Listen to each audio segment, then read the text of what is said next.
રાણપુરમાં જન્મ મરણના દાખલા માટે હાલાકી ભોગવવી પડી રહી છે। બોટાદના રાણપુરમાં ગ્રામ પંચાયતમાં CRS પોર્ટલ પર દાખલા મેળવવાની મર્યાદાને કારણે લોકો પરેશાન છે। મહિનામાં માત્ર 10 જ દાખલા નીકળતા હોવાથી સેંકડો અરજદારોના કામ અટવાયા છે। આ ગંભીર સમસ્યાને લઈને યુથ કોંગ્રેસે તાલુકા વિકાસ અધિકારીને આવેદનપત્ર આપી સત્વરે નિરાકરણ લાવવા માટે માંગણી કરી છે। આ સમસ્યા માત્ર રાણપુર જ નહીં પરંતુ સમગ્ર રાજ્યમાં હોવાનું પણ સામે આવ્યું છે। માંગણી એવી છે કે રાણપુર ગ્રામ પંચાયતમાં જે જન્મના દાખલા કાઢવામાં આવે છે તેમાં માત્ર 10 જ દાખલા નીકળે છે આખા મહિનાના।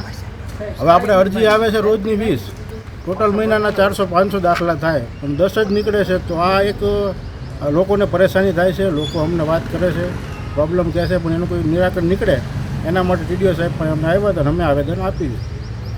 છેલ્લા ઘણા સમયથી રાણપુર ગ્રામ પંચાયતમાં લોકો જન્મ અને મરણના દાખલા માટે ધક્કા ખાતા હતા। આજે અમે અરજદારને પૂછ્યું કે તમે શું કામ આટલા માટે આ ધક્કા ખાવ છો એમ, તો અમને જાણવા એવું મળ્યું કે CSR પોર્ટલ ઉપર જે જૂના દાખલા જે જન્મના કાઢવામાં આવે છે તેની સમય મર્યાદા 1 મહિનામાં 10ની જ હોય છે અને લોકોની અરજી રોજની 10થી 20 અરજી આવે છે।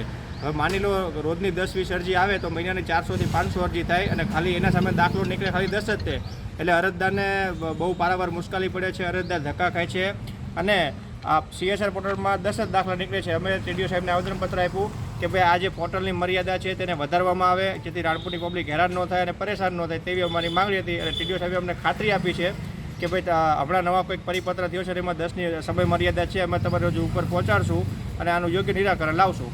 હું માનું ત્યાં અંદાજે 400થી 500 લોકો અરજી આવી પડી હશે અને લોકો રોજના રોજ ધક્કા ખાય છે। લોકોને ખરેખર ખ્યાલ નથી કે આ શું કામ દાખલા નીકળતા નથી, લોકોને પંચાયત ઉપર રોષ હોય છે, પણ ખરેખર રાજ્ય સરકારના પોર્ટલમાં મહિનાની 10 જ જન્મના દાખલા નીકળે એવી સુવિધા છે।